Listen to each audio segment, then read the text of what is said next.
I guess you're telling me to probably actually played it.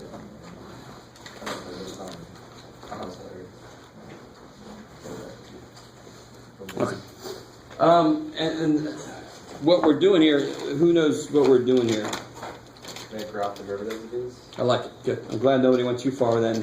Why are we here? No. It's not a philosophy class. Well, it is, actually. So we're going to do this first two together. This first one is a little bit strange, believe it or not, because you can be a lot more specific with it. Because when you all of these I'm giving you are F, and we're going to graph F prime. We're actually going to sketch F prime. But this first one we're basically going to graph it, because we're going to be a lot more specific than we can be normally. Because when I sketch F prime, every point that I'm graphing at any time is related to what? What is F prime? Slope. I love it. It's the derivative, which is a calculus word for slope. So, where's the weird point? Yeah, 0. It's that hard turn, and that's where it's not differentiable. It doesn't like hard turns. And we're going to see why. We're going to see exactly why. It's going to feel a lot like limits existing, because derivatives are based off of limits. So what is the slope back here? So at any point that I look at, the slope is going to be negative 1. So when I go to graph the slope, all I have to do is, I'm at negative 1 the whole way. Now what's happening up here? Yeah, the slope here is positive 1. So I'm positive 1 the whole way. Now what is it right at 0? That's a whole. I like it. I don't know. It's 1 and negative 1 all the way right up to 0. And at 0, it's discontinuous in a way. It's differentiable whenever the slopes from both sides agree. So it feels a lot like a limit, like a continuity idea, right? That's why if something's differentiable, it's automatically continuous. Differentiability is actually just a little bit stronger than continuity. But if it's continuous, is it differentiable? No. Not necessarily. There's a good example. That's completely continuous, but it's not differentiable at that 0 point. How are we doing so far? Is that cool? Yes, sir? I just didn't get it. Shit. Which part? So the graphing of the slope? I don't know why you started with the line from -1 and +1. I got you. So, like right at this point, in fact, any point along this, what's the slope? What kind of line is this? Straight line. In fact, you should be able to figure out the equation of that line if I asked you. Y equal X.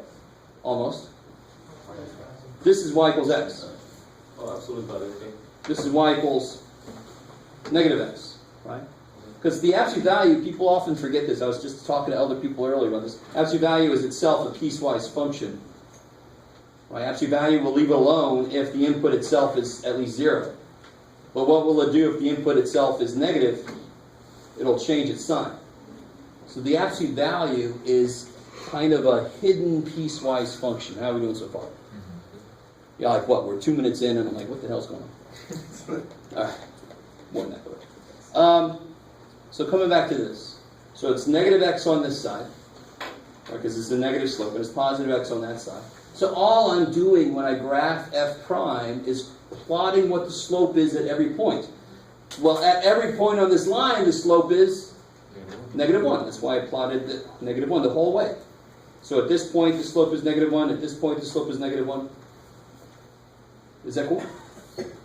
No. Well, why is -1? I don't get it. The slope. What would the slope of this line be? And in fact, you can do, let's go way back. I know it's negative because this is going down, but why it's specifically -1? Well, you might not be able to see the scale on yours, depending on how well my printer did. I see the scale. Okay, cool. So, how much do I go down to get to here, from here to here? How much do I go down? 1. 1 down, so it's negative 1 over, -1. no, I want positive 1, right? Okay. All right, so it's the rise of a run. So to get from here to here, I fall 1, run 1. So that's negative 1 over 1, so it's a slope of negative 1. And you know, if the equation is negative x, it's mx plus b, m is negative 1. All right, so it's nothing calculus, it's nothing new, just that piece by itself. That's nice. The new thing is, calculus says, let me graph the slope itself. You've never done that before. There's never any reason to. So let's look at this one. Now here we're going to be a little less specific. I could actually force you to be more specific and take out some rulers and calculate what the slope is at several points, but I really just want a sketch of what the result would look like. So very often when I give you this problem on a test, I won't have any scale here, because it really doesn't matter. Who knows, where's a good place to start? What should I plot first? You have 2 points where the slope is 0. I love it. So those are my anchor points. I know those have to be reached. So very often they'll help you. You're here and you're supposed to be there, like, oh shit, I'm looking at something wrong. Because it is so easy to look at this wrong. If you've tried this out yet, you know what I'm talking about. If you haven't, you probably can see what I'm talking about. So what is true about the slope back here? So let me plot here at 0, and about here at 0. Is that cool so far? So the slope is 0 where? Is 0 here?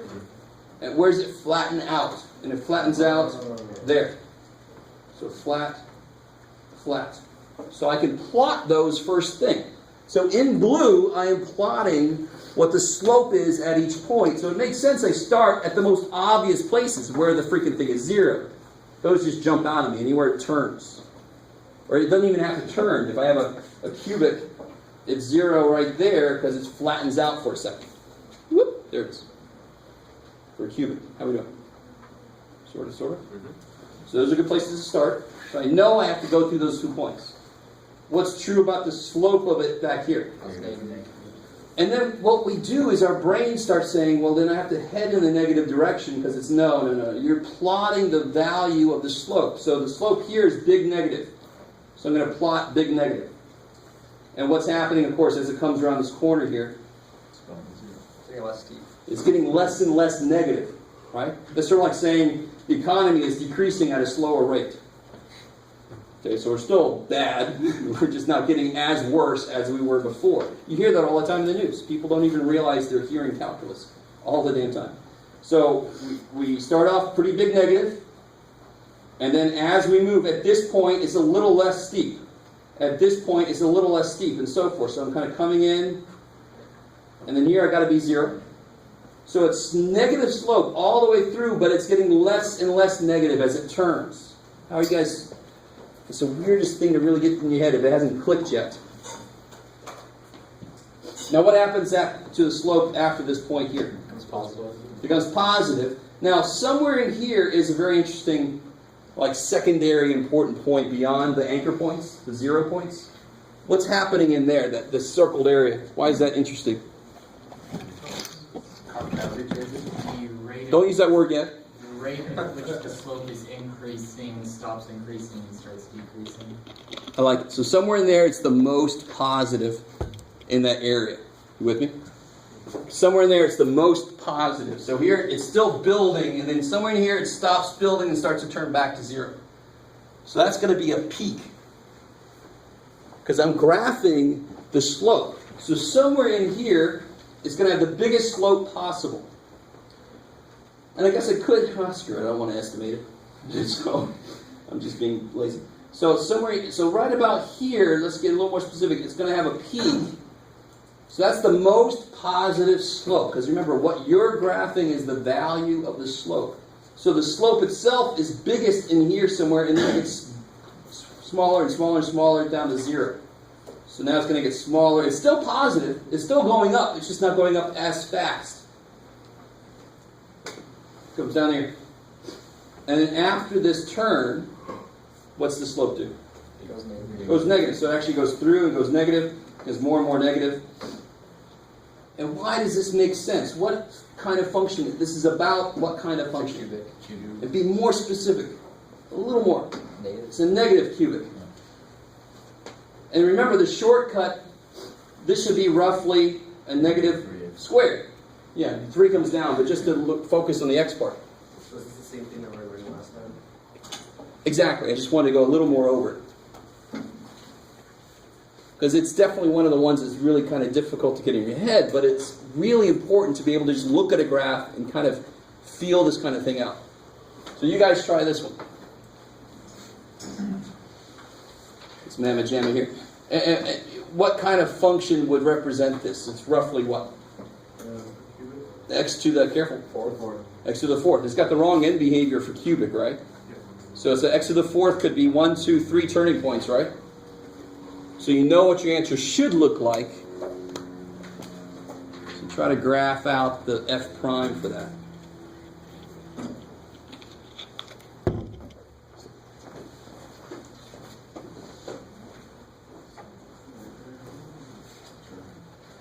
This is roughly there. And you were somewhere in that area. This doesn't have to be building, but you know it's somewhere in there. Here it's building, and here it's shrinking. So somewhere in here is the most positive.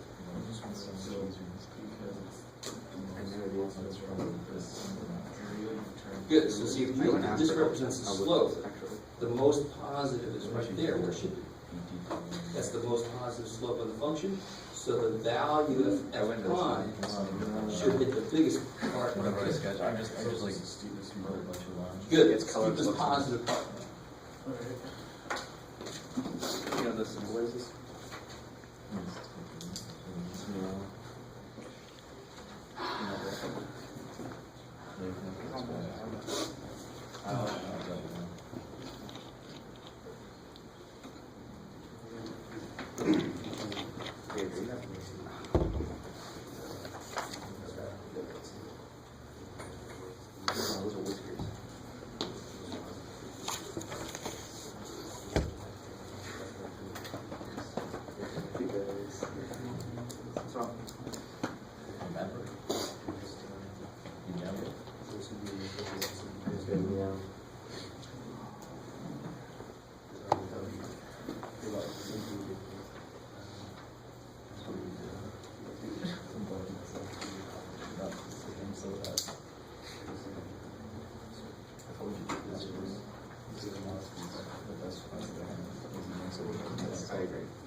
What you need? Oh, practice this?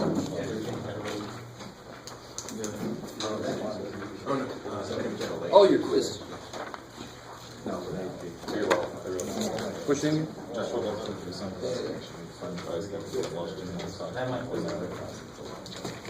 Sure.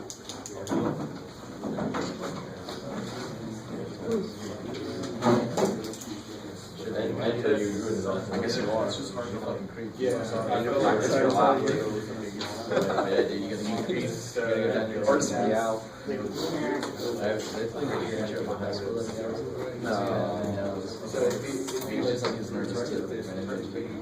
All right, guys. How many anchor points do you have? Three. So you have one right there. One roughly at. Quarter. Kind of ish. All right, let's accept that with the. And then roughly 3. I like it. How we doing? Fantastic. That's a really awesome place to start because you know those are part of the answer. It's good to start there. Also, you don't want to do this necessarily now, but you can kind of see ahead that there's going to be somewhere in here. It's going to be like that point we talked about earlier. Somewhere in here. It's going to be that point we talked about earlier. So we'll get to those. What does the slope start off doing? Negative. Yeah, it's big negative here, and then it's getting less and less and less negative. So my values I graph should be start off really negative and get less and less negative. So it's going to be down here. It's going to get less and less negative through there. Now right in here, it slopes up, and then it starts to curve down again. So that's that secondary point that it's actually going to be a peak. Because somewhere in there is the largest positive peak in that area. So roughly there, it's going to peak very roughly. Really disgusting. You guys see what that is? That's horrible. I'll get over it. There. And then it's going to come, and now it slopes back down to 0. And then, of course, now the slope becomes Very negative. negative. And right in here somewhere, you guys agree with me? Right in there somewhere is going to be the most negative slope between there and there. Yes, sir. How come the second point that you drew, how come that's not going through the line? Like how it's a little bit above, or? Here? Yeah. When it's not going through through the curve. yeah. And again, you could do this, and you know, there's some reason to do this, but not enough for me to do it, obviously. You could actually use these little, can't see them probably on a lot of those copies, but you actually could calculate the slope there, like we were doing secant line, estimate what the slope is, and then you actually plot a point at the position that's equal to that value. So you can figure out the slope is right there and put a point there. So I'm just kind of guesstimating, just so I can kind of easily get through this curve and get back here. It seemed to have to go about right there. If it was lower, I'd have a rough time going through it. The exact position of that peak is equal to what the actual slope is here. So what we're doing is just looking at the shape of f prime. It's not exactly where it's supposed to be, because we're not doing the real work, which is exactly what's the slope there. It's just not worth it, though. What's more important is to get the idea of how to get the shape of it. But I hope you guys kind of see. I mean, I could each one of these little points represents a quarter. So over this range, it goes up a quarter, and over quarters maybe 1. So actually, the peak should maybe be closer up to there. So it looks like maybe it's about a slope of 1 there. Really quick estimation. Yes, sir. Are you going to ask us an exam to compute the value, or just No. to make that? Just to get just exactly what I'm doing right now. Yeah. Yeah. Yeah. So on the next one right there, when you're going more negative, why is it like? Does that have to be like towards the middle? It doesn't have to be like more on the left, more on the right, Where are we at? Sorry. where you circle on the right side. Oh, here. Yeah. Yeah, so somewhere, so see here it's still getting more and more negative, and then here it's getting less and less negative. So somewhere in here, it's the most negative it's going to be in that area. Does that make sense? I mean, here the slope is definitely not as negative as it is here. But are you putting that circle in the middle of? Yeah, normally the point I'm talking about will occur roughly in the middle of the two turning points around it. Okay. Does that make sense? Yeah. It doesn't have to be exactly in the middle. These kind of things are not symmetric. Like, I mean, this looks like a parabola, but we know it's not symmetric like a parabola, right? One side comes in further than the other one or something. You with me? So, but you normally should be able to tell. Now here it's a little, I can see like right there, it's not as negative as it is here. Yeah. And right here, it's not as negative as it is here. So it's somewhere in here that it's the most negative it's going to be. Oh, okay. So You guys with me? And later we will use words like concavity, which deals with, does it have an up shape or a down shape? That kind of stuff is in our future, and inflection point, all this weird shit. We don't need to know any of that shit right now. We're just focused on the slope itself. So I know, I know I have to turn somewhere to get back up here. So it kind of makes sense. And that turn is going to correspond to the lowest f prime value, which will correspond to the biggest negative slope. So it's going to be roughly at 2. Let's say it's going to be my lowest point. So I'm going to come in, go around here. 2 is my lowest point roughly. And I'm going to go back up here. Because what's happening to the slope? It's negative, and then it's less negative, less negative, less negative to 0. So it goes negative, then it's less, more and more negative, and then right here is where it's the most negative, and then it's less and less and less negative, approaching 0 slope. And then, of course, after this point, the slope is always positive. So why does that graph make sense? Of course, this one we said was like next to the 4th, and this one is like next to the 3rd. Anytime you look at the slope of a polynomial, the degree will always decrease by 1. Yeah. Just out of curiosity, is the derivative of a quadratic a straight line? Yes, I like it. Yes. And we'll prove some stuff that was difficult to do in algebra. The calculus just eats it for lunch, right?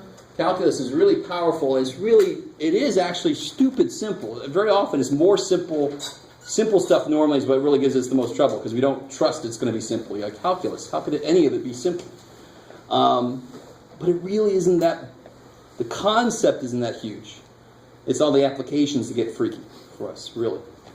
All right, how's that kind of problem there? You know you're going to have one of those kind of problems. I don't think I put one like that on the practice test. I wanted to do this handout with you guys because I will give you one like that on the test. So now it's wide open. Whatever you guys want to talk about. What section is this? It's 2.8. 2.8. I'm pretty sure. That's all we have to do. Just do that. No. You wish. Let me see. 2.8. Is it 2.8 or 2.7? I think it's 2.8, and I think it's part of 2.7. Oh yeah, 2.8. Yeah. Can you do an example? Oh, no, like you said, it's not just gonna be like 10 to 20, right? For the most part, yeah. For the most part, Yeah. okay. I mean, they'll give you, if you look at section 2.8, here, look at, you'll notice things that kind of jump out at you, like the absolute value one. Like see part B. Yeah. What's kind of strange about that function? The slope has a few discontinuities, but everywhere else the slope itself is constant. I love it. I wasn't sure if I would get that word.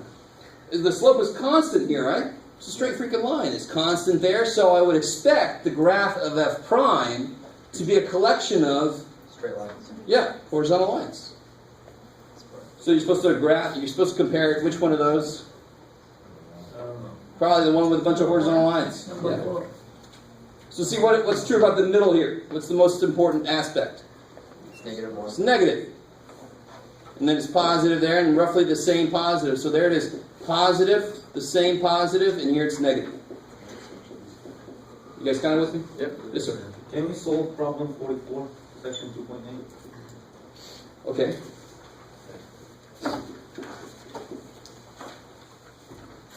Oh yeah, okay. Good. This is very related to what we're doing. Okay. So this one, it says that A, B, C, D. One of them's F, one of them's F prime, so forth. So one of them's the function, one of them's the derivative of that function. Now, when you see F, when I do F prime, and we just did. We have a graph of a function, and then we do F prime. We end up with a graph of another function, right? So F prime itself is another function. So on top of that, I could do another derivative.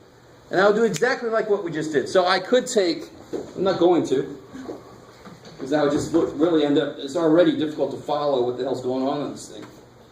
And you're all like, yeah, Jeff, try being us.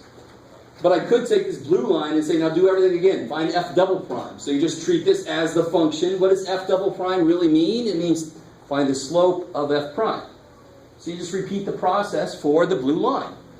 You treat the blue line like it's your starting point, and you just go to town. It would have 2 anchor points. You guys kind of with me? Yeah. So then F double prime is its own function. You could do its slope and get F triple prime, and then you can continue until you go crazy. Polynomials, of course, eventually just go to 0. Right? You'll kill it eventually. Poor little thing. So this problem here, what do you think you should focus on to figure out which is which? Go ahead, DV, So for example, this D line, what's it look like it might be? What do I mean by that? I mean, like, is it a cubic? Is it a... This D line. Definitely not a 4th power. It's got the wrong end. Cubic, but at least it's odd. So it could be x to the 5th. Who knows? Right? It's got to have, at most, n minus 1 turning points. You guys remember that? So x to the 5th has to have at most 4 turning points, but it could have 2 turning points or whatever. So here I have parabolas. And here I have this blue line and this D line. Those are kind of like cubics, right? Odd functions. So you kind of know the odds got to lead into the evens, got to lead into the odd. Are you guys with me if I say that? Because it goes down a degree each time. Okay, so this is really flat versus this. So which ones would be a higher degree? C is definitely a higher degree. And it's offset. It's 0 here, right? Okay, all right. So what you want to do is, if this was f, if this d was f, then it would have to have what here? If the f prime would have to do what here? Plus 0. And what here? It has to go through 0. So look at this. D and C look to be possibly related like that. Are you guys kind of with me?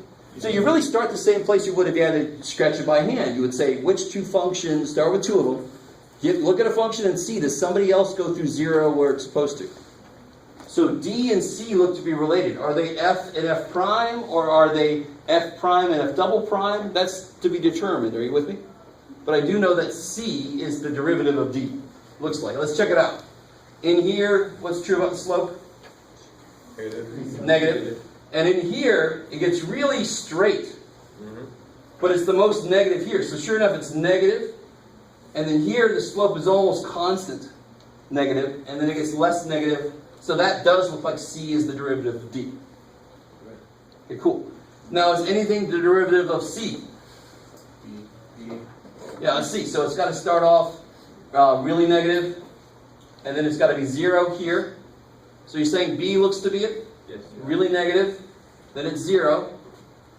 And then it's got to be more and more positive and get really positive. So yeah, it looks like B is C's derivative. And it kind of makes sense, because this could be a 5th power, a 4th power, a 3rd power, 2nd power. Right? Because if you do it, B goes to A the same way. Is that, do you guys kind of get how to look at that? Yeah. I get what you're trying to explain, but when we're going to put f to all the way to f prime to 3, how are you going to determine it when it comes to that? The thing is, when I was at D and C, I know that C is the derivative of D. I just don't know where they are in the progression. You kind of with me? I understand that, but when we're going to be applying it to the f primes, that's what I would get. Like, what's going to be f, what's going to be f prime? Okay. So I know that C is D's derivative. Yeah. Then I noticed that B is C's derivative. Yeah. And I noticed that A is B's derivative. Therefore, this must be where I start. Yeah. And then I take its derivative, take its derivative. So this must be F. This must be F prime, and so forth. You guys got it with me? Yeah. So the important part is finding its flat points and seeing if any of the other guys. So that's the only one that goes to 0 where this guy's flat. So these two must be related like that, right? And then you could do these two separately. You could say, this has got to be flat here. That's 0 there. You kind of with me? Yeah. Yeah. So it's about making those links between two functions, and then making links between the middle. If you know how to look at it, you know the anchor points are always the place you start, almost no matter what. All right. That's enough of that problem. Anything else? This is wide open. Yeah. Can you go over the practice tests? Oh, yeah, sure. You mean all of it? I was wondering if you were planning to go through it at all. No, I got the answer key. Okay. Can Yeah. you please do number 1? 2? Yeah.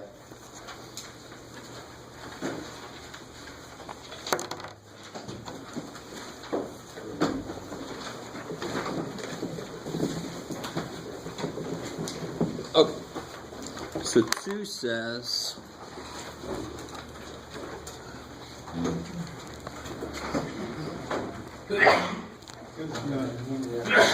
Bush?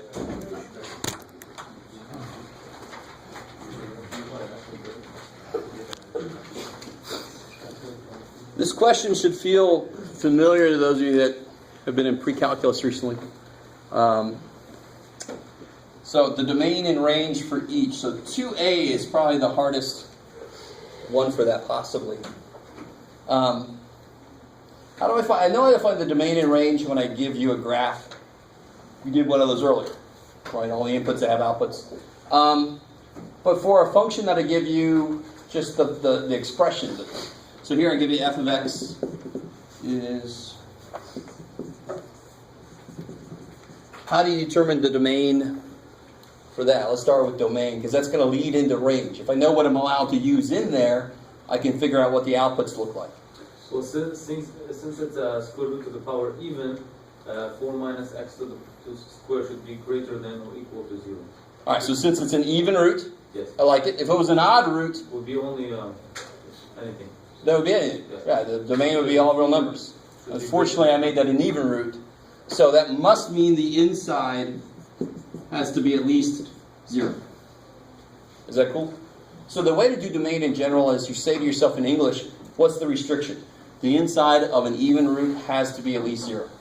Then you write that in English. I almost said in English. In Mathish. I almost said Spanish. So in English, the inside has to be at least 0. How do I say that in Mathish? The inside is 4 minus x squared, greater equal to 0. Now how do you solve that? You cannot add x squared, take the square root. Don't get all excited. Simplify and whatever's left. Like it'd be 2 plus 2 minus 2. So yeah, there's 2 minus x, 2 plus x. Yes.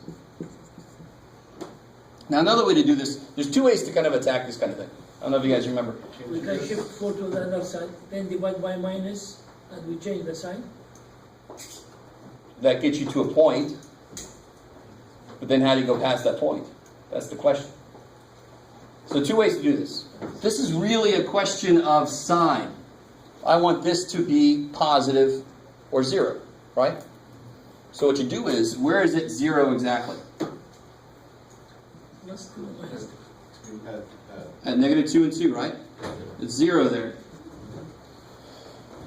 And do you guys remember multiplicity?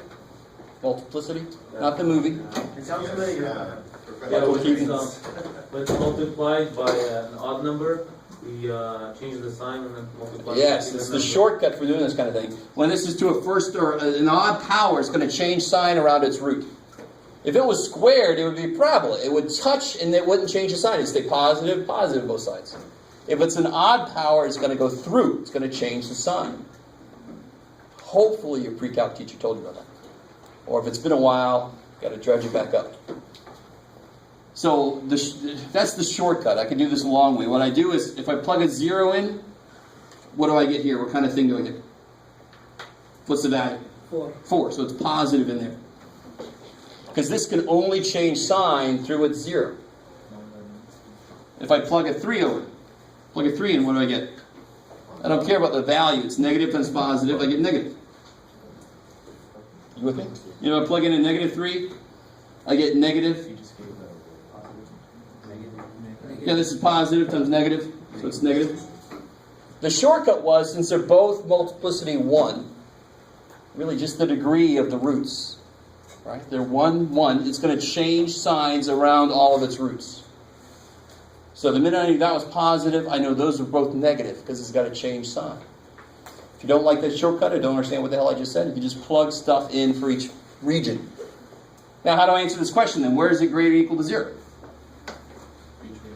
Yeah, between negative 2 and 2. Inclusive. Now I got a really quick visual of how to answer that question. Since it's related to 0, it's a question of sign. If it's a question of sign, I don't care about value. I care about sign. Makes it a much easier problem to do. Now, there's a really easier way to do this specific problem because it's just a freaking parabola. Upside down parabola where it's going to be positive in between its roots. Right? So if it has roots, it's going to be positive upside down. The roots are negative 2 and 2. In between there, done. But if you had something with more crap on it, you can't think about that. You have to do it this way, and that's pretty simple, pretty quick. How are we doing? So after all that crap, what is that? What does that mean? What is this? Domain. And what about range? Plug what in? 0 maybe?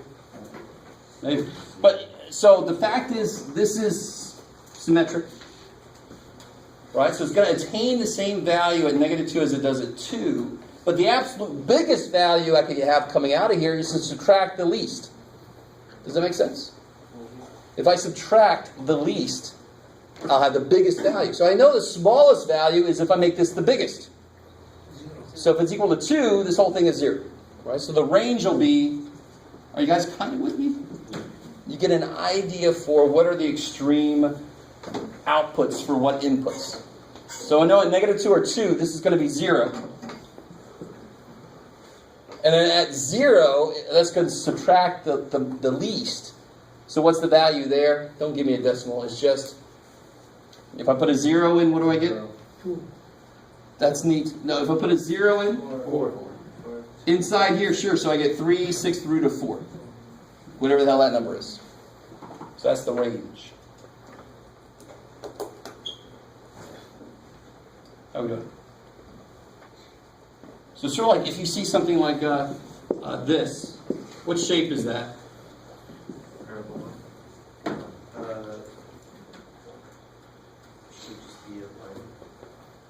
Careful now. You can't take the square root of x squared. It's a little more complicated than that. But square both sides, add the x squared over, what do you get? Circle. So this is almost a circle, but this is specifically the upper hemisphere of the circle, the upper part of the circle.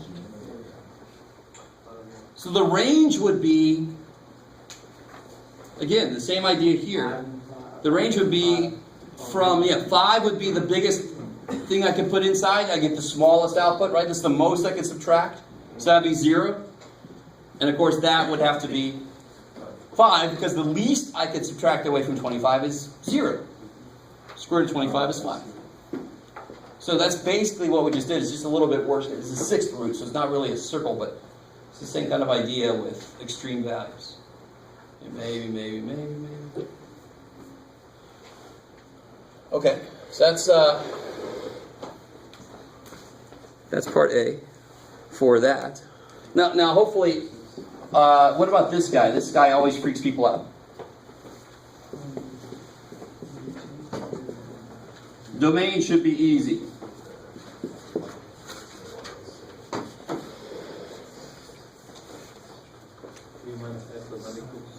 Say again? 3 minus x does not equal to 0. Solve it from them. Exactly. Because again, you say in English what the problem is. The problem would occur if the bottom was equal to 0. So you say the bottom cannot be 0. So in Mathish, the bottom cannot be 0. Then you solve it. It's silly how that works for almost everything when they ask for domain. Just say in English what the problem is and then write it in Mathish. Yeah. So the domain would just be 7/3? Well, careful. The domain would be everything except. Yeah.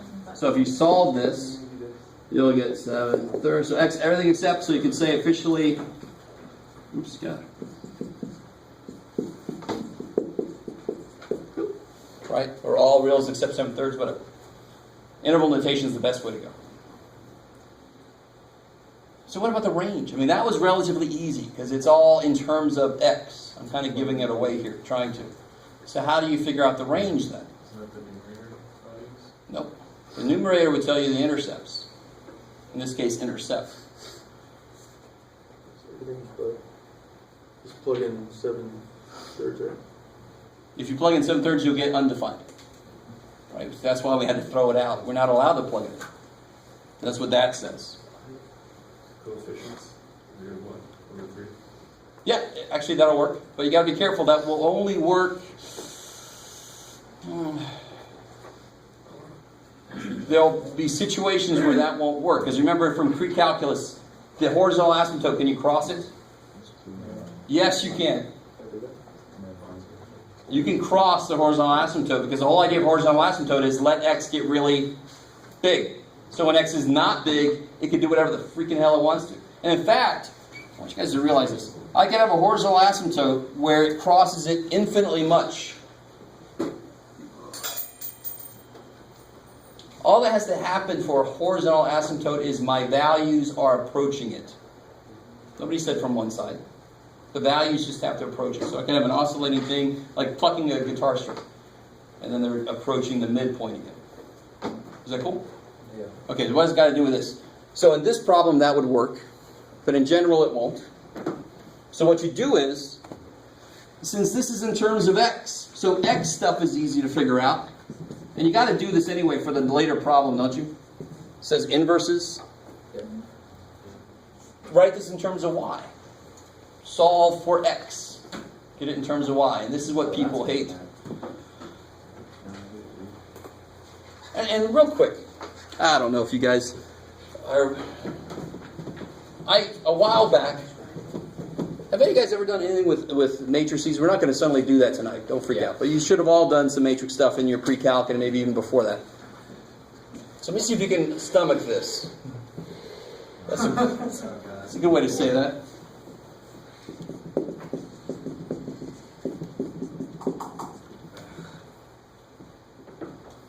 I mean, this is the kind of thing that I would hope at least a couple of you guys in here would do. I'm not the only person in this room that would do this, and I did this. And it actually is a cool little, if you remember it, it's a quick way to figure out the inverse. You do it for the most general situation, yeah. Oh, is that what you're asking, how to do the inverse? Yes. Oh, okay, you multiply the denominator, each side to eliminate the denominator.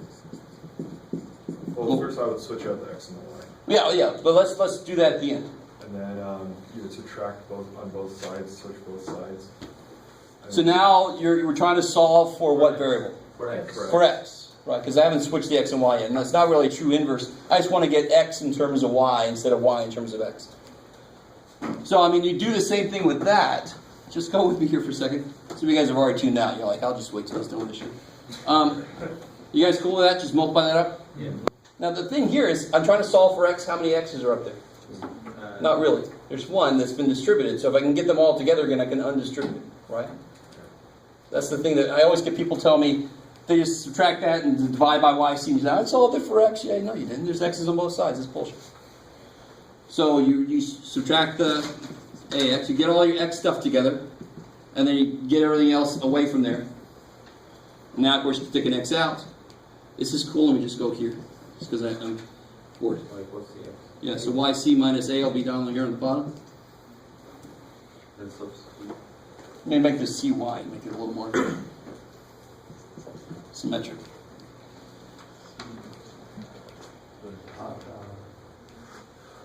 So if you know anything about matrices and inverse matrices, B, C, negative D, negative A, roughly, it's very interesting. So what does this mean? Over there, what's A? 1, 1. What's B? -5, Negative 5. C, 7. careful, Oh, sorry, -3. negative 3. And D is 7. So now this tells me that X will equal B minus dy, so B minus dy. How we doing? Over cy minus a. So cy minus a. So this will become 5 plus 7y over 3y plus 1. Killing all the negatives. Is that cool? So forgive me for that. Sorry. But it's just an interesting thing you can do. It's you do the most general situation, then you have a form for the answer for any specific situation. So how would you do it here? You multiply it out just like we did there. Multiply it out, get all your x stuff on one side, get all the other crap on the other side, and you eventually get there. Why did you have the negatives? Just because I chose here, I could have taken, where is it? Instead of taking the dy over, I could have taken the b over. It's just the choice I made there. So sometimes this will come out negative. It all depends on what a, b, c, and d are to begin with. I had a choice here to make you go one way or the other. So what can y not be? It'll be the range. What can y not be? You can do it. Minus 1. Negative 1/3. Yeah, there you go. You can do it.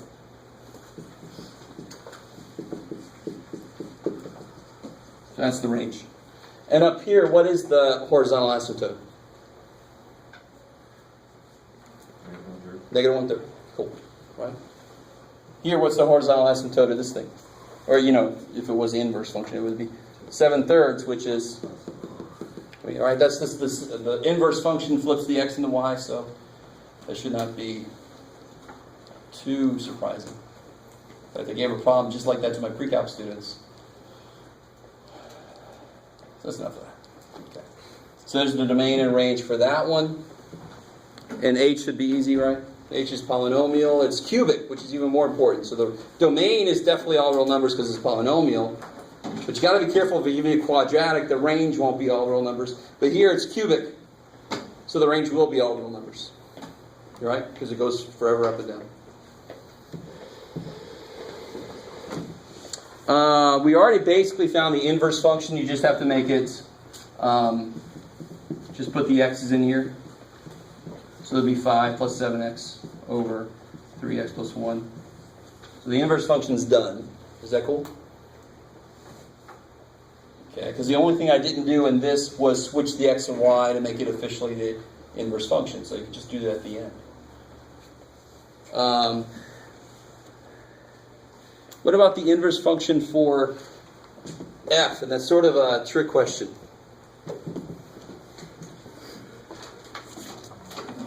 When does an inverse function exist? Say again?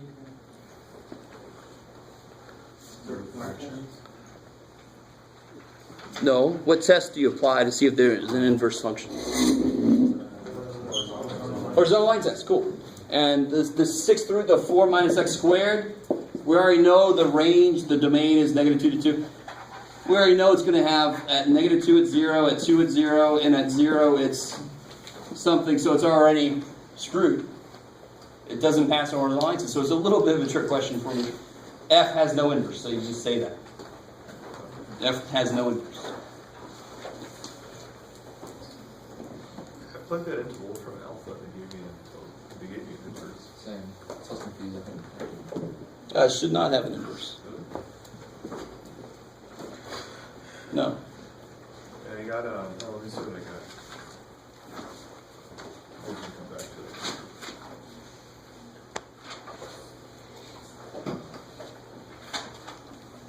Well, I might have given you an inverse relation, which is not officially a function. Actually, I went about solving it as an inverse too. Well, here's the problem with this one. Let's try to solve it.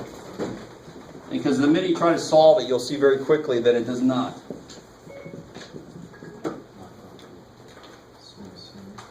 So, of course, what's the first step? You can switch the x and y. I always told my students I put a little dotted line there because what I just did was not really algebraic. It was conceptual, so it doesn't really follow. This is the process. First thing I do is divide by 3, and then I can raise it to the 6th power, and then I can add the y squared and subtract the, just to keep my y squared positive. Is everybody cool with me so far? Yeah. And of course, right here's where things get screwy. Could you put it to the 6th power first? And Sure. then eliminate the root and then put a 3 to the 6th power? Of course, you'd end up at the same place. Because I have a 3 to the 6th power also. Right? So that's mathematically equivalent. There's no way to escape what's about to happen. You can't do the next step without having plus or minus, which means there's not a single function. There's a piecewise, there's a, not even a function, not a piecewise function, because it's the upper half and the bottom half of something. You guys with me? So is that a function? No. So is there an inverse function for this? No. Because I get two possibilities down here. No inverse exists. And that's not a surprise because it didn't pass a horizontal line test. There are two, let me see, what am I trying to say? For any single output, there are two possible inputs that gets me there. And that's really where that plus and minus is what it's telling me. How we do so far? So if you can't see from the beginning, it should come out at some point during the work that there is no single function, so there's no inverse. So the same thing happens for like D up there. Yeah, exactly. Doesn't pass the horizontal line test. That would be worse. This is easy because there was no extra crap going on. But could you imagine trying to find this guy's inverse? I see. I don't want to. Yeah. Not easy to do when you have a combination of stuff raised to powers and you have to flip it. No, there's no way. There's no way. Or not easy anyway. Is that cool? Yeah. Or understood, at least. Cool might be going too far. C, hopefully, is easy. Please let C be easy. I can talk to you guys a little differently than I do my 110 class. I can just say, you better know how to do that, period. You plug -1 into H, you plug what you get into G, you plug what you get into F. I mean, that should not be an issue. Now, symmetries, that might be an issue. I'll be a little more specific on the test because there's actually a lot more symmetries than just what I'm referring to. I'm just talking about even and odd symmetries. Yeah. How do you check for symmetries? And this is part of your homework.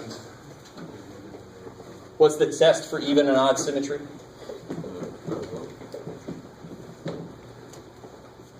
me an example of something that's evenly symmetric. X squared. You gotta love it. X squared. Even power, evenly symmetric. So if this is x and it has an output of f of x, negative x will also have an output of f of x. So f evaluated at negative x is the same thing as f evaluated at x. That's even. Odd, the only difference is, so what's positive 2 cubed? 8. And what's negative 2 cubed? Negative 8. So then f of negative x will be negative f of x. So that's the test. So you take each of those functions I gave you, just plug a negative x in. See what happens. So for that first one, what happens when you plug a negative x into here? The first thing that it does is squares it. So when you plug a negative x in, what's negative x squared? X. X squared. So you get the same function back. So what kind of symmetry does that have? Even. You plug the negative x in and you got the same function back. That's even. You with me? And you do the same thing, Rachel. Yeah. So will the answer just be yes or no? Or No, you have to tell prove- me, now I'll be a lot more specific on the test. I'll say test for even and odd symmetry. So here you'd say even, but not odd. Okay. And the beautiful thing is it's a single test that covers both, right? Of course, like part B, G, function G. Will it have even or odd symmetry? Odd. Even. Neither. So You say neither. So, let me show you something. I am answering that question. What's that? What kind of symmetry? Even. Even. I only see even powers, right? So, what kind of symmetry is this? Oh, crazy, right? Because these are both odd powers. So, odd, even, odd. that's what It doesn't know. It's even. Because what is x to the 0? 1. And what kind of symmetry does that have? Even? Right? Doesn't it have even symmetry? Yeah. So, mixtures of even is still even. Mixtures of odd is still odd. So if I do x plus 1, that is neither. Because it is an even and an odd. Point to the right thing. Right? That's odd. That's even. It's got even symmetry, right? Or if you don't like that, you just do the test. G of negative x will be negative x minus 5 over 7 minus 3 times negative x. So I get negative x minus 5 over 7 plus 3x. Is that equal to G? No. Definitely not. Is it the negative of G? No. Hell no. The negative of G would be 5 minus x over 7 minus 3x. Are those the same thing? Hell no. You guys got it with me? Okay. So H is easy. What kind of symmetry would that be? Odd. Odd. It's a combination of odd symmetry, so it's odd.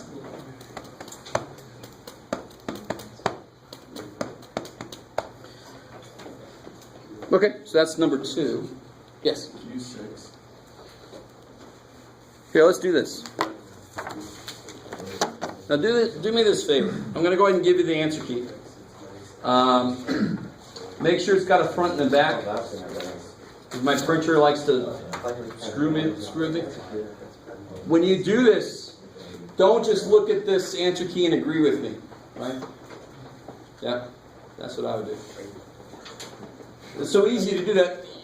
It's so easy to agree with work that's already done. So either, you do the practice test and then you check yourself, or you can even do it like it's a real test and time yourself and all that kind of stuff, or don't do it at all.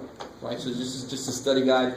I wouldn't do any of the problems on the practice test more than twice, or else you're studying that problem and you're not studying the concept. You with me? These are pitfalls you can fall into with practice tests. Yeah. For tomorrow, for Wednesday, we're just going to show up, take the test, or are we going to show up, do the section, and then do the test? No, just the test. Just the test. Yeah. Always hated when we had to like learn something new and then do a test. Yeah, I went through a lot of classes like that. So. Should we, put anything in there? No, Do we like it's expect like- any like concept from the something test, like- like, you Oh, tell us okay, why I felt the wind there. Hey guys, wait. Yeah. Should we expect a concept in the test where you tell us to write something like a sentence to explain a function? Or is this all mathematics, numbers and? Like that. Oh, you can expect a couple of conceptual questions, yeah. You know it. In calculus, when they first came with calculus, it was officially philosophy. Hello for the man.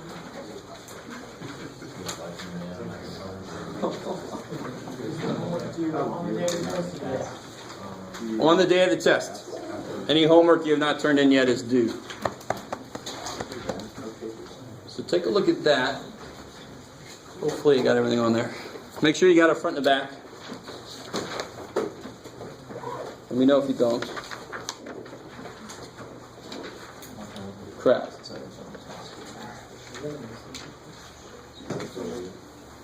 So number 7, the top kind of cut off.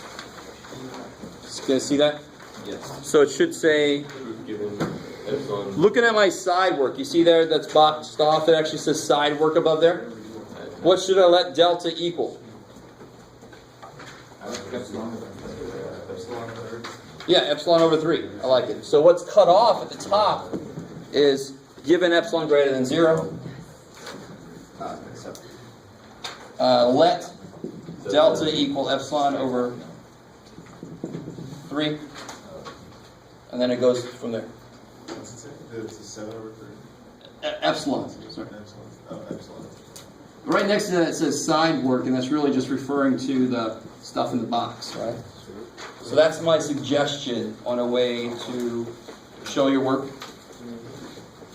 Because I kind of decided I do want to see your side work, so I can kind of give you partial credit if you just made a simple mistake in your side work or something. So I want to see your side work, but make it very clear that it's side work. So on tests, do you want us to show all of our work, or do you want us to have that in space? Oh, I definitely want to see the work.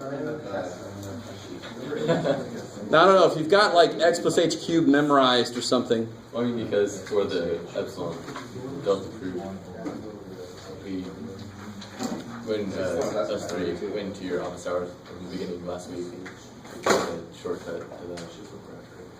Oh, that's right. Yeah. I don't know if you want us to just. It's nice to know the shortcut so you can kind of feel out if things are working right. But you can't use a shortcut to be done. Prove things Yeah. by skipping things. So then don't use the shortcut for the derivative portion? Hell no.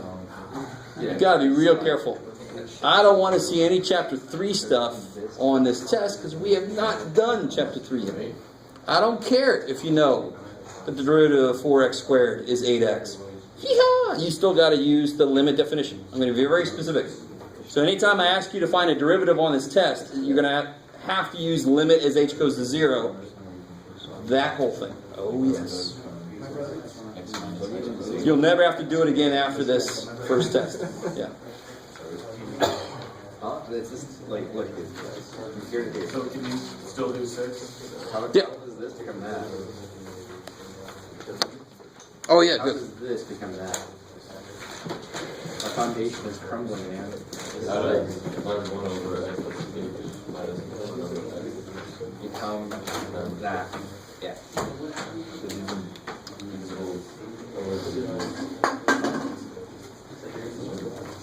All right, look at number 6. Oh, shit. Oh, dude. Never mind. We're wrong.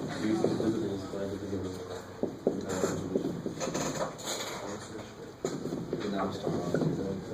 You're saying you keep committing Yeah. So guys, help me out. To be continuous at a point, what must be true? Well, must exist at that point, and it must be defined at that point. Yeah. Say it one more time.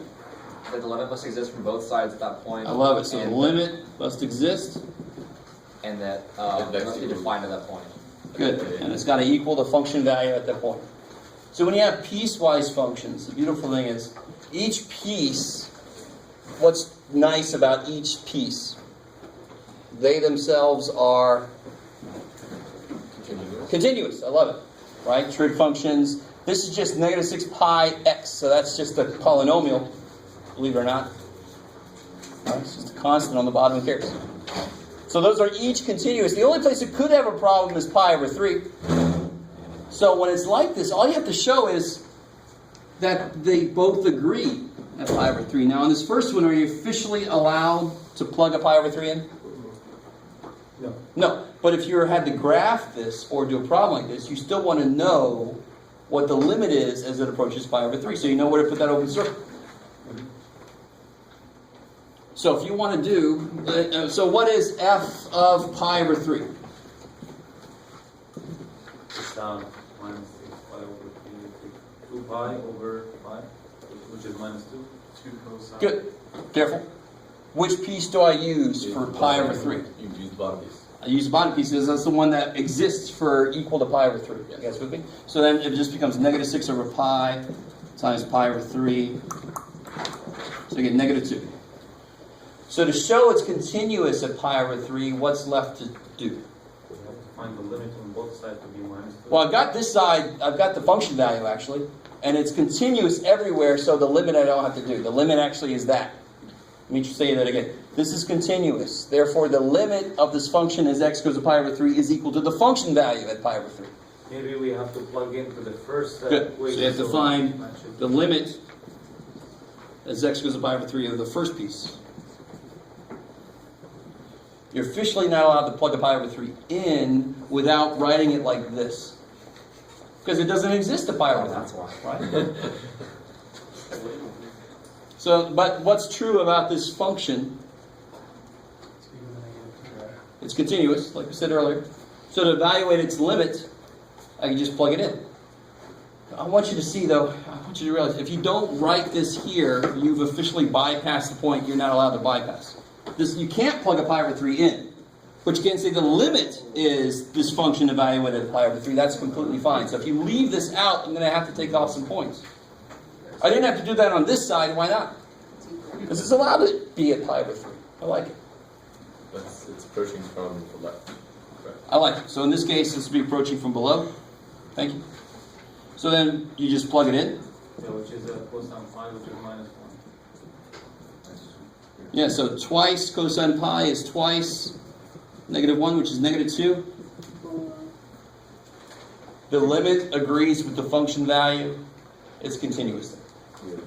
So on the test, do you want us to actually really write the limit as it goes to the specific from a specific side, or no? Do you not care as much? But we still have to. I don't care as much. Because technically that should be there, but this function itself is continuous everywhere in its own domain, which is all real numbers, so it almost doesn't matter which side you're looking at. In general, you do have to be careful. Yeah. We have plugged in the f of a, which is the second equation, minus 6x over pi. That's, yeah, we plugged in pi over 3, we found the f of a. Good. But we still have to find the limit of f of a, but since f of a exists, we just consider that the limit exists. Because this function is itself continuous on its domain. So you don't have to see the order, we just... Because we know the limit of that function is going to equal its own value there, because that function is continuous. So we just say it's continuous, so it's... the Yes, limit equal. I like it. Cool. Yes. So it says explain why it's continuous. Is that all explaining we need to do? Just that top part, to make sure we know what it takes to be continuous as far as the limit and... So you can either say to be continuous, this has got to be true, and then do the work. Or you can do this and say, therefore, since this limit equals that function value, it's continuous. Both are basically the same thing, just where do you say it?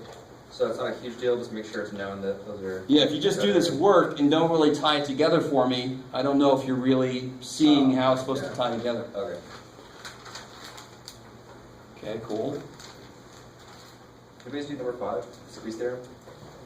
I'll think about it. Let me think. There was something. Oh, yeah, good. We want to do that one. Was it something else? Are you still here with it? I was just. Wait till it does all you still.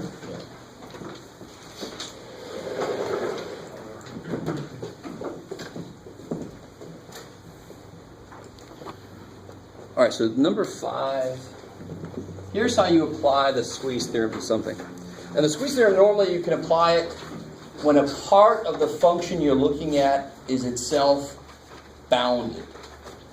Meaning it can only go up so far and only go down so far. So that's why you see trig functions in there a lot. Because they are obviously, most of them are bounded. Right?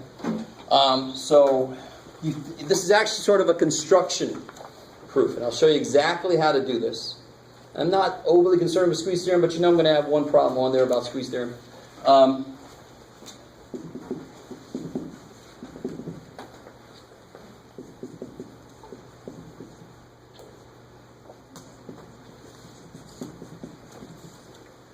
Alright, so this has got all kinds of problems. This function here, right? So as x goes to pi, this is sine of infinity, which doesn't exist. And this is, what's this here? 0. 0. So you get 0 times does not exist. So you have a kind of a problem. How are we doing so far? So officially you can't say this goes anywhere, but you should know, you should get a feel for why this is going to work. Sine is bounded. I don't care what kind of weird shit you have in here. The output you can only go between negative 1 and 1. So this is basically 0 times some finite number, which is definitely going to be Between minus 1. 0 times some finite number is 0. The only way it could not be 0 is 0 times infinity somehow. That would be an indeterminate form, and they do some weird stuff for that. How are we doing so far? So it's not good enough to say that, especially because I say use the squeeze theorem. But at least you see why this should be true. So here's how you do it. What piece of that, just to make this very official, what piece of that is bounded? Sine of b over Yeah, this is bounded. This guy is cubic. It's not really bounded. It goes to positive and negative infinity. This is the bounded part. What's it bounded between? minus 1 and 1. I like it. So you start off like this. So it's already looking more like the squeeze theorem. Now, is that middle function, is that the function you want to talk about? No, I want to talk about this function, don't I? You with me? What is the middle function missing? X minus pi to the power. Exactly. So that I can multiply all sides by this. Now there's one little thing about, you could do two cases for it. Now somebody, hopefully nobody's going to yell at me about, this could be negative and therefore the inequality, blah, blah, who cares? Oops. So multiply all sides by x minus pi, you get the over 3. Where am I going? Cubed. And then the way the squeeze theorem comes in is we've officially set up that the function we're interested in is always in between this and that. You guys kind of with me?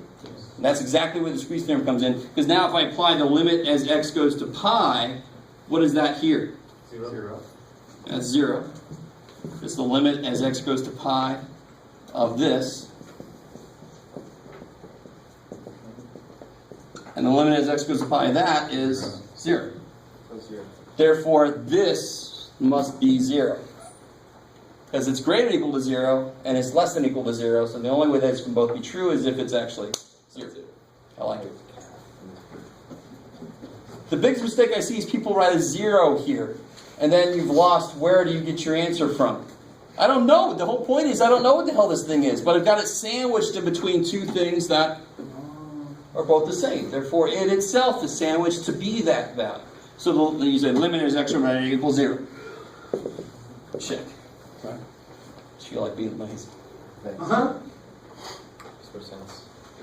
Does that make some sense? Yes. Yes. And again, if that's the one thing you don't understand, it's not going to kill you. I don't want to make a huge deal out of that, but it's neat to know that exists. And this proof approach is kind of its own standard proof approach for a few different things. It's construction kind of proof. Yes? Is number 10? Okay.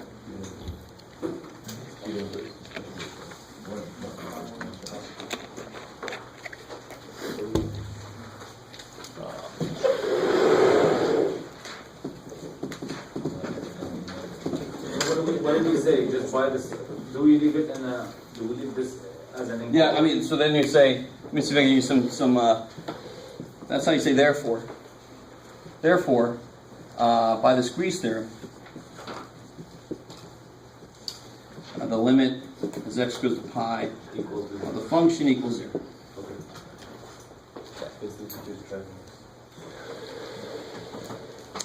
Number 10.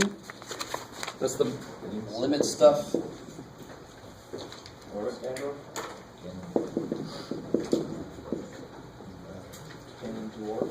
I mean, this first one, hopefully you guys see how it, what is this first one related to? 10A. Yeah, that's not a calculus problem. That's a pre-calculus problem, right? This is really a horizontal asymptote of that thing, and of course the shortcut. The power. Are the degrees dissimilar? Oh, They are similar, right? Negative 150. Yeah, so those are the ones that are the equal degree, the highest degrees, equal degree on the top and bottom. So therefore the answer is minus 1/5. All right, so don't let that be a ton of work. So we're building off of something you've already supposed to have learned in pre-calc. Yeah. Oh, so page 10B. Yeah. I forgot, I got negative half for that one.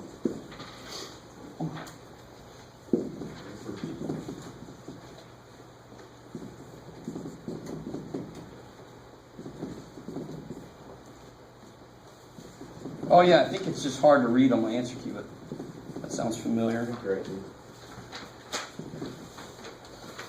So here's the funny thing. These are the exact same kind of problems.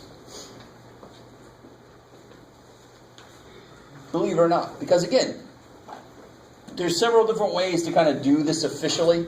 We're doing a shortcut right there, but you should have seen like divide both top and bottom by x cubed. Does that sound familiar to anybody?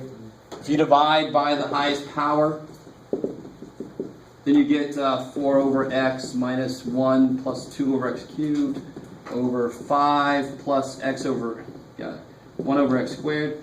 So everything over x goes to 0, right? Because if you let the bottom get really big, the whole thing is small. So you're left with negative 1/5. So that's the shortcut. Doing all that work. How are we doing so far? And so another way I kind of show my students is if x gets really, really freaking big, how important is 2? Okay. And in fact, how important is x squared? If I cube 18 billion to the billionth power, squaring it is like nothing. So these are not really there, and these are not, that's not really there. So then you just get negative 1 over 5 because the x cubes cancel. That's the way that most teachers would not like you to say. Right? That's effectively what's going on. So here, how important is that compared to this when x gets really big? All right, so it's not there. And what's the square root of 9x fourth? 3x squared. So this goes like 3x squared. And which part of this is the only part that's really important? Negative 6 squared. Yeah, negative 6x squared. Negative 1x. So, I mean, these are the exact same problem because what's the degree of the top, sort of? It's the square root of a fourth degree. So the degree of the top is effectively a second degree. Yes. I have negative 1/2, but I should say 1. That's 3. You probably saw the 3 and you. No, it's a 1. I had it. Oh well. So you would accept shortcuts like that? Sing it. I say you would accept shortcuts. Like this? The second Hell yeah. And like this? I love it. So we don't have to do anything. Oh, hell yeah. Be really careful when you're allowed to do that. Why can I do that? What is it about the limit that tells me I can do that kind of thing? Yeah. Well, that's what I'm saying. Be very specific. It's a 1 As it approaches infinity. It's infinity it's going to. People do that kind of thing when it's going to 2 or something. That doesn't make any damn sense at all. So be really careful when you do this kind of thing. It's got to be based off of going to infinity. Yeah. Oh, why is this doing? Oh. So part B, part C and D are really related, and I kind of didn't show all my work for part D. But after this, I would hope part D would be pretty quick. I didn't ask you to use squeeze theorem in part D, but I would hope that if you saw something like this, yeah. No, it's not even that. Let's say, let's do it. Let's see. Now, if I don't say use squeeze theorem, you can use the idea that the squeeze theorem leads us to. This part goes to 0. This part doesn't go anywhere, but it doesn't grow very much either. It's between 1 and negative 1, right? So this whole limit's going to be, 0 times finite is 0. So somewhere I use that in number 10. So 10c should be a quick one. Limit as x goes to infinity. Because the way to rewrite that, of course, is just 5 over e to 3x. So it's 5 divided by big, so it goes to 0. That should be pretty quick, right? Be very careful. If I did limit as x goes to negative infinity of e to the x, that's really the same. So be really careful about that. That's not infinity, that would be 0. Is that cool? So now when I add in for d, when I add into here 5e negative 3x sine x, I like it. This part goes to 0. This is contained, so the whole thing goes to 0. I like it. The only way that could go to anything other than 0 is if that other piece goes to infinity. Because then it matters who gets to their thing quicker. Does that make any sense? Yeah. That's the only way it would be indeterminate if the two of them are opposing. 0 times anything is 0. Infinity times anything is infinity. 0 times infinity, ooh, shit. Right? Sounds like politics, actually. Stuff like this, stuff like that, oh shit. Yeah. How do you do 3c by hand since it's 0 approaching from the right? Oh, the only thing there is that might have something to do with which kind of infinity, possibly. Okay. So what's the first step on 3c? Maybe take out an h in the bottom. I don't know. Actually, not sure. All right, so the very first step, take an h out.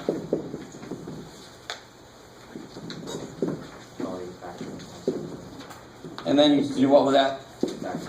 Yeah, and I would assume, just to make it easier, I would assume that part of it is 3h minus 2 until I'm proven otherwise. Yeah. Because I know I probably want to kill that, maybe. Maybe not. I don't know. And so this would, if that works, this would be 4h 3. So let's see if it works. Minus 8 plus 9 is plus 1. Sweet. All right, so that does go away. So it makes it a little bit easier to look at. So I still have my problem there, don't I?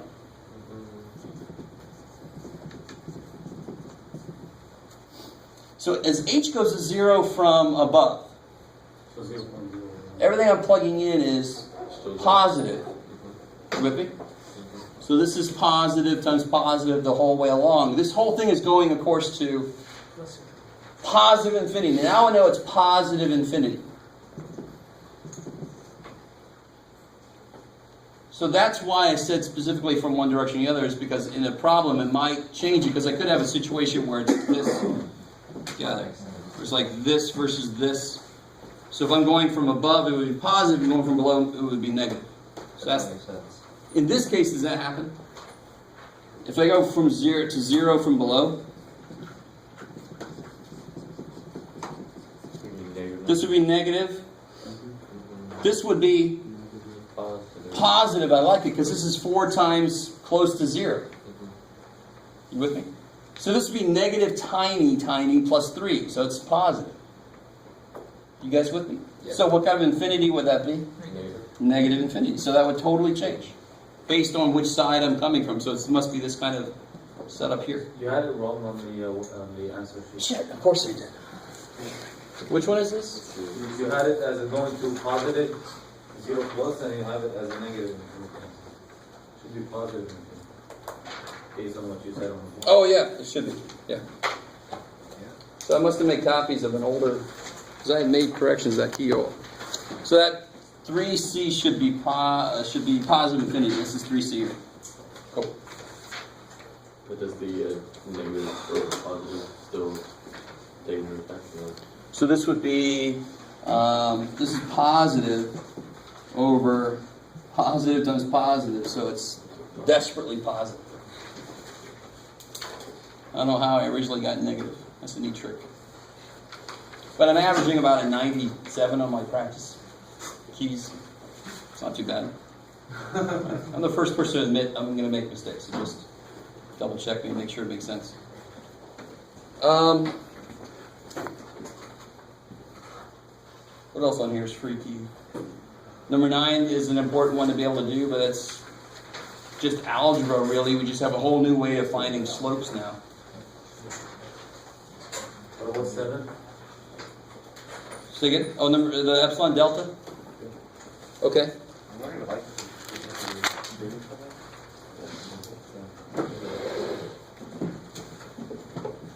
So the first step in an epsilon delta proof is what?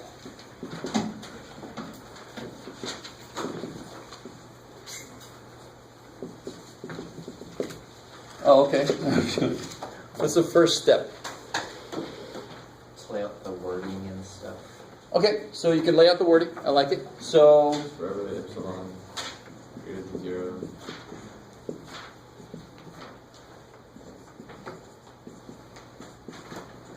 There's a delta.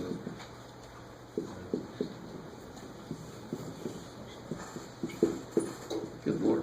So there exists is this Percent. such that. How could I forget what such that is? Is that it? See, that's where things get freaky. There exists delta greater than 0 such that if what, then what? If the absolute value of x minus I like it. So if I'm really close to the input I'm curious about, your a, that's less than your, yeah. And the f of x minus your limit is less than epsilon. Otherwise, 14. So the whole idea here is if that really is a limit, there should be some proximity to that input that will get me arbitrarily close to that supposed limit, that output.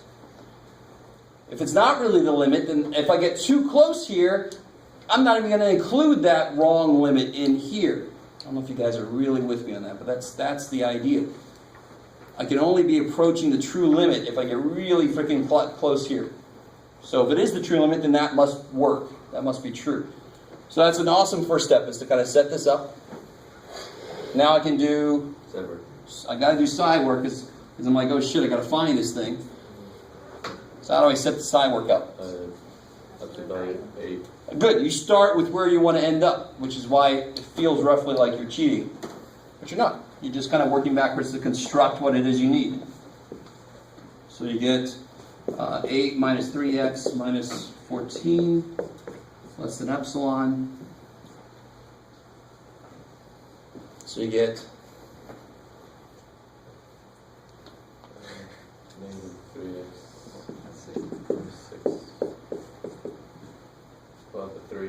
Or the negative 3. good. If you pull a negative, you can't pull something out, but the absolute value of negative 3 is 3. So I apply the absolute value to the negative 3 factor, and I'm left with the other factor. Plus 2. Let me let you guys have that soak in. Leave the absolute value bars on the 3 makes it clearer.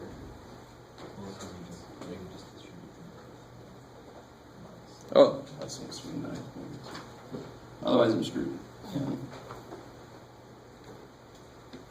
So I was about to say something that was throwing me off, but you want to have this and this end up being the same thing, right? And looking at it real quick, I left off by negative. So the absolute values allow for a lot of things to happen. If everything inside of an absolute value is negative, you can just make it all positive. That's completely allowed.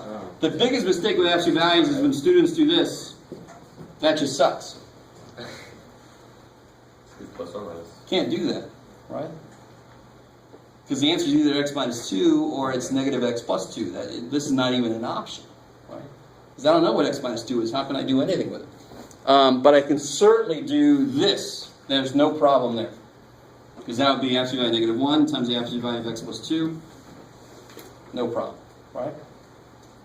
How we do? Okay, some of you guys are like, yes, move on. Okay. So what do I want to let delta equal then? Epsilon over 3, and some of you guys know the shortcut, but I still need to see the work. So here's the proof then. Proof. what can I do right at the bat? What do I want to say? That's delta Given epsilon greater than 0, let delta. equals Good. And then you just mimic what we've done here. Starting with your x plus 2. If x plus 2 is less than Epsilon over 3. epsilon over 3, and then you just kind of recreate what you did there. Distribute your Multiply the 3 up, pull it back inside. You can make it negative because this is the same thing as this. Right, so you just go backwards. Is everybody kind of with me there? Yeah. You basically can just go whoop, straight up. Because if you didn't have this, how the hell would you know to recreate that? So here now I can say this is 8 minus 3x minus 14. And there's my f of x. Done. Because you set up what you had to show and then you showed it. Done. at the bottom and down.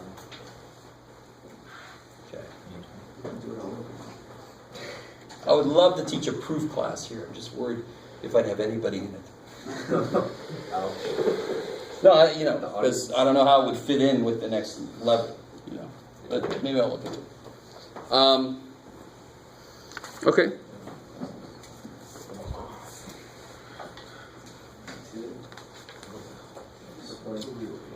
You definitely know I'm going to give you a problem like number 11. Don't forget you're going to get a problem like sketch your own F inverse given an F. Right, you're going to have to kind of do that for me. Let's see. Any big ideas we left out here?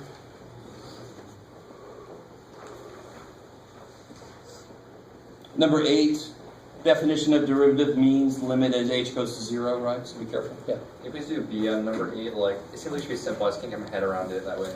I do this for Oh, good. I heard you guys Yeah. murmuring about it. I want to see where the murmurs led. Murmur, that's a weird word.